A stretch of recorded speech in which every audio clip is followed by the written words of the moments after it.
ਸਿੱਖਾਂ ਨੇ ਦਿੱਲੀ ਦੇ ਉੱਤੇ ਨਿਸ਼ਾਨ ਸਾਹਿਬ ਲਾਇਆ ਸੀਗਾ। ਦਿੱਲੀ ਫਤਿਹ ਦਿਵਸ ਜੋ ਮਰਜ਼ੀ ਕਹਿ ਲਵੋ।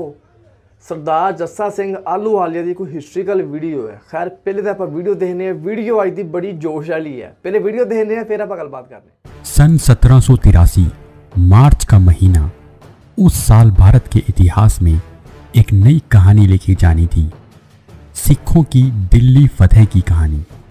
ये वो दिन था जब सिख फौज ने बाबा बघेल सिंह, जस्सा सिंह आहलूवालिया और जस्सा सिंह रामगढ़िया के नेतृत्व में लाल किले पर केसरी झंडा लहरा दिया था।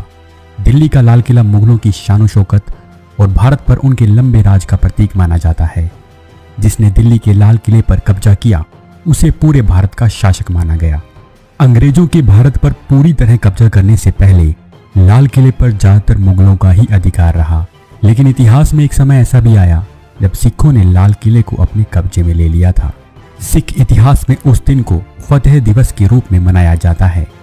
26 जनवरी को जब किसानों ने ट्रैक्टर मार्च निकाला तो उस दिन भी लाल किले पर इसी केसरी झंडे को फहरा दिया गया था। वो झंडा निशान साहिब का था। 1783 में भी ऐसा ही कुछ हुआ था, यानी कि केसरी निशान साहिब को लाल किले पर फहराया गया था। उस समय सिख फौजों ने मुगल बादशाह शाह आलम को घुटनों पर ला दिया था। सिख सेना का नेतृत्व बाबा बघेल सिंह कर रहे थे और उनके साथ थे जत्थेदार जस्सा सिंह आहलूवालिया और जत्थेदार जस्सा सिंह रामगढ़िया। जस्सा सिंह आहलूवालिया ने इस लड़ाई में अहम भूमिका निभाई थी। ये वही जस्सा सिंह आहलूवालिया थे जिन्होंने पानीपत के तीसरे युद्ध के बाद अब्दाली के द्वारा बंदी बनाई गई 2200 हिंदू महिलाओं को छुड़वाकर उनके घरों तक पहुंचाया था। ये भी कहा जाता है कि उन्हें लाल किले में बादशाह के पद पर बैठने को कहा गया, लेकिन उन्होंने मना कर दिया और कहा कि सिख धर्म में बादशाह बनने का कोई सिद्धांत नहीं है। लाल किले को जीतने के बाद भी सिखों ने लाल किला वापस मुगल बादशाह शाह आलम को दे दिया था और बदले में वो मांगा जिसने सिखों के बलिदानी के इतिहास को दिल्ली में जिंदा रखा। दिल्ली में सिख गुरुओं को शहीद किया गया था। इन जगहों पर सिखों ने गुरुद्वारा बनाने की मांग की। इस मांग को मानते हुए दिल्ली में शाह आलम ने 7 गुरुद्वारों का निर्माण करवाया था। दिल्ली को जीतने में अहम भूमिका निभाने वाले जस्सा सिंह आहलूवालिया का जन्म लाहौर के गांव आहलू में 3 मई 1718 को हुआ था। जब वो सिर्फ 4 वर्ष के थे तो उनके पिता की मृत्यु हो गई, जिसके बाद वो अपनी माता के साथ दिल्ली आ गए। दिल्ली में उन्होंने गुरु गोविंद सिंह की धर्मपत्नी माता सुंदरी से आशीर्वाद लिया। इसके बाद 12 वर्ष की आयु में वो वापस पंजाब आ गए। पंजाब में उनकी मुलाकात नवाब कपूर सिंह से हुई। नवाब कपूर सिंह उनकी कीर्तन कला से बहुत प्रभावित हुए और उन्हें अपने पास रख लिया। इसके बाद वहीं रहते हुए उन्होंने तलवार चलाना, घुड़सवारी, तीरंदाजी और युद्ध लड़ने की शिक्षा ली। युद्ध कला में वो इतने निपुण हो गए थे कि उनके युद्ध कौशल को देखकर नवाब कपूर सिंह ने 1748 में उन्हें अपना उत्तराधिकारी घोषित कर दिया। 1753 में नवाब कपूर सिंह की मृत्यु के बाद 1754 में अमृतसर में उन्हें नवाब की उपाधि दी गई। इस तरह से जस्सा सिंह आहलूवालिया ने अपने राजनीतिक जीवन की शुरुआत की और जल्दी ही वो प्रमुख सिख नेताओं में गिने जाने लगे। 1745 तक सिखों को 65 समूहों में बांटा गया था। इन 65 समूहों का पुनर्गठन करके नवाब कपूर सिंह ने इन्हें 11 समूहों में बांट दिया। हर जत्थे का अपना अलग नाम, झंडा और लीडर होता था। इन्हें बाद में मिसल्स कहा जाने लगा। इस तरह बने 11 समूहों की सभा को दल खालसा नाम दिया गया और जस्सा सिंह आहलूवालिया को सिखों का कमांडर नियुक्त किया गया। 1761 में जब सिखों ने लाहौर पर कब्जा कर लिया, उस वक्त जस्सा सिंह को सुल्तानुल कौम यानी किंग ऑफ द नेशन का खिताब दिया गया।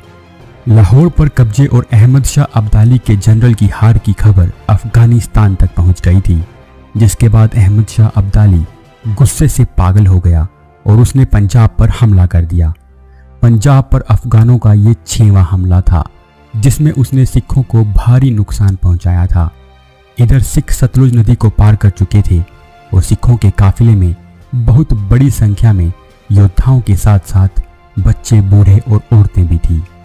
सिखों की कोशिश थी कि बच्चे, बूढ़े और औरतों को सुरक्षित स्थानों तक पहुंचा दिया जाए। सिख फौज जरूरतमंदों को सुरक्षा देते हुए और लड़ते हुए आगे बढ़ रही थी।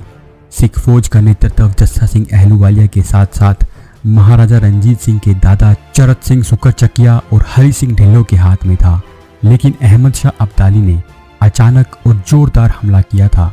दूसरी तरफ सिखों को अब्दाली और भारत में उसके सहयोगियों, जिनमें मलेरकोटला और सरहंद के नवाब भी शामिल थे, उनसे भी लड़ना पड़ रहा था।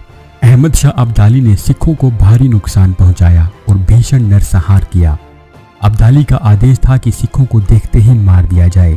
मलेरकोटला के पास कुप गांव में 20,000 सिखों को एक ही दिन में मौत के घाट उतार दिया गया।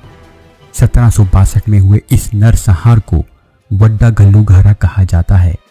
अब्दाली के सैनिकों पर नरसंहार करने की भूख इस कदर सवार थी कि मलेरकोटला और सरहंद के सैनिकों को अपने सर पर हरी पत्तियों को बांधना पड़ा ताकि वो खुद को सिख फौज से अलग कर सकें। इस लड़ाई में जस्सा सिंह अहलूवालिया के शरीर पर 72 घाव हो गए थे, लेकिन फिर भी वो बच गए। फरवरी में वड्डा घल्लूघारा नाम की उस घटना के बाद सिखों को बहुत नुकसान हुआ था। अब्दाली को लगा था कि अब सिख कभी उसके सामने सर नहीं उठा पाएंगे, पर सिख एक ऐसी कौम है जो कभी हार मानने वाली नहीं थी। इसीलिए दिवाली पर अमृतसर में पहले से भी ज्यादा बड़ी संख्या में सिख इकट्ठे हुए। ये देखकर अब्दाली एक बार फिर से सिखों को जड़ से उखाड़ने की प्लानिंग करने लगा, पर इस बार उसने पहले सिखों को शांति का प्रस्ताव भेजा। सिखों ने उसके इस प्रस्ताव को मानने से इनकार कर दिया। बस फिर क्या था, अब्दाली ने अपनी फौज के साथ अमृतसर की ओर कूच शुरू कर दी, पर इस बार अब्दाली को मुंह की खानी पड़ी और सिखों ने बहुत बड़ी संख्या में अफगानों को बंदी बना लिया। इस लड़ाई में हार के बाद अब्दाली वापस लौट गया था। जस्सा सिंह अहलूवालिया ने उन बंदी बनाए गए सैनिकों से हरमंदिर साहिब के पवित्र सरोवर का पुनर्निर्माण करवाया और उन्हें रिहा कर दिया। सिखों के इस दया भाव को देखकर बहुत से अफगान सैनिक उनसे बहुत प्रभावित हुए और सिख बन गए। इसके बाद भी जस्सा सिंह अहलूवालिया ने अब्दाली के साथ कुछ लड़ाइयां लड़ी, पर इसके बाद जिस विजय के लिए उन्हें याद किया जाता है वो थी दिल्ली के लाल किले पर फतेह।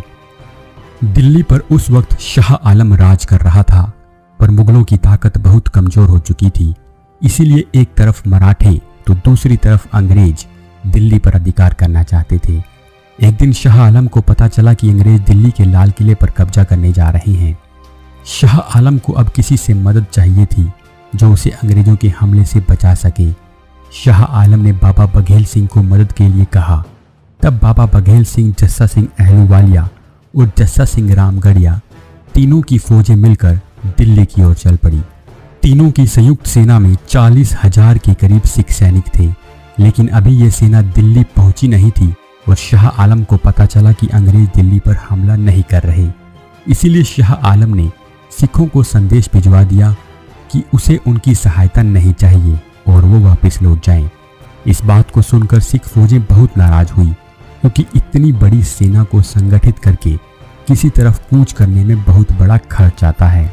बाबा बघेल सिंह, जस्सा सिंह अहलूवालिया और रामगढ़िया ने शाह आलम को कहा कि वो उनके वहां आने का खर्च उन्हें दे दे तो वो वापस लौट जाएंगे, लेकिन शाह आलम ने कोई भी खर्च देने से इनकार कर दिया। इस पर तीनों सेना कमांडरों ने फैसला लिया कि शाह आलम को सबक सिखाना होगा। सिखों ने शाह आलम को चेतावनी दी कि उनका खर्च दे दिया जाए, वरना वो दिल्ली पर हमला कर देंगे। पर शाह आलम ने सिखों की बात नहीं मानी और उन्हें रोकने के लिए दिल्ली के सभी गेट बंद कर दिए और अपनी सेना भेज दी। सिखों के 5,000 सैनिक मजनू के टीले पर, 5,000 अजमेरी गेट पर और बाकी 30,000 सैनिक सब्जी मंडी और कश्मीरी गेट के बीच खड़े हो गए। इन 30,000 सैनिकों ने मुगलों की सेना के छक्के छुड़ा दिए और इन्हीं 30,000 सैनिकों के कारण ही उस जगह कोट का नाम 30,000 कोट पड़ा। इसके बाद सिखों ने लाल किले पर कब्जा कर लिया और लाल किले के मुख्य द्वार पर केसरी झंडा फहरा दिया। शाह आलम किला छोड़कर भाग चुका था। सुल्तान उल कौम यानी जस्सा सिंह अहलूवालिया को लाल किले का बादशाह बनने के लिए कहा गया, लेकिन उन्होंने और जस्सा सिंह रामगढ़िया ने ये कहते हुए इस बात के लिए मना कर दिया कि सिक्की में बादशाहत की कोई जगह नहीं है। बाद में शाह आलम ने बेगम समरू से गुजारिश की कि वो उनकी सुलह करवा दें, जिसके बाद बेगम समरू, जो कि जस्सा सिंह अहलूवालिया की बहन बनी हुई थी, उनके कहने पर सिख लाल किले को लौटाने के लिए तैयार हो गए।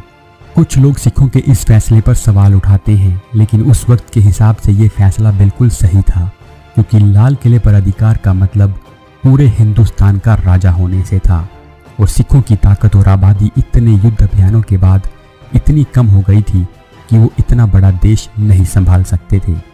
इसीलिए उन्होंने शाह आलम के सामने शर्त रखी कि वो दिल्ली में 7 गुरुद्वारों का निर्माण करवाएं और अपना किला ले लें। इसके अलावा मुगलों के द्वारा वसूला जाने वाला कर का एक हिस्सा भी सिखों को देने का फैसला लिया गया।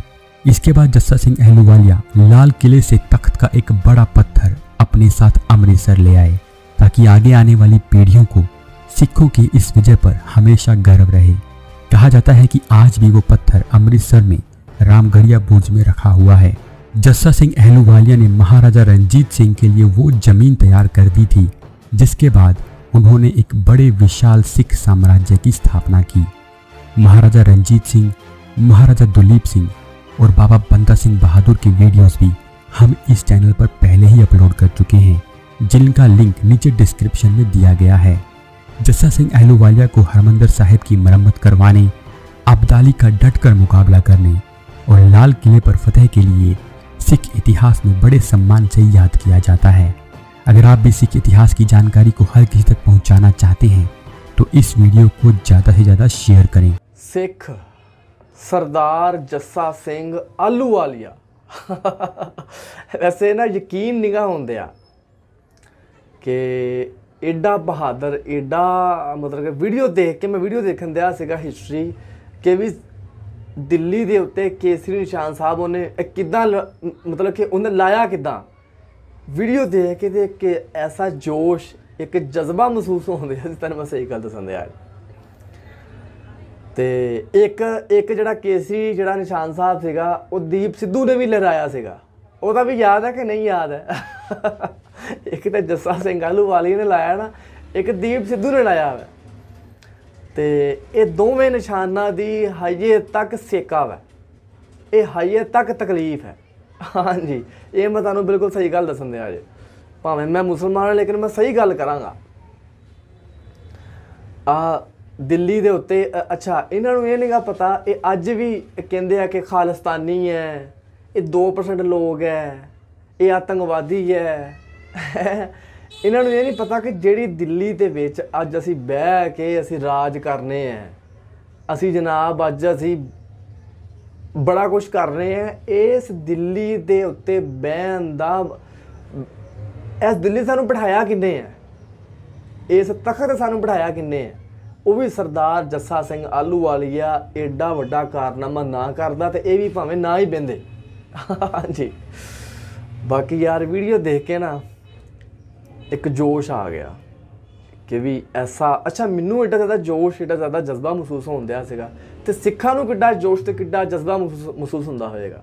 वो भी अज दे दिन कि जिस दिन दिल्ली फतेह दा दिवस चलन दिया। ते बाकी सब नूं वधाइयां होण कि दिल्ली नूं फतेह कीता सीगा ते अज भी बड़ा जोश होएगा। दीप सिद्धू नूं भी बड़ा जोश सीगा कि भी दिल्ली नूं फिर दोबारा जाके एक केसरी निशान साहब जाके उत्थे लाया। तो बाकी हिस्ट्री बड़ी वधिया सीगी, हिस्ट्री सुन के एक यकीन नहीं होंदा लेकिन एक हकीकत है। बाकी जो मैं अपनी मुसलमानियत की नज़र में जो मैं समझना सी वो तुहानूं दस दित्ता। बाकी तुहाडा की ख्याल है, तुहाडी की राय है, तुसीं कमेंट बॉक्स में लाजमी दसो।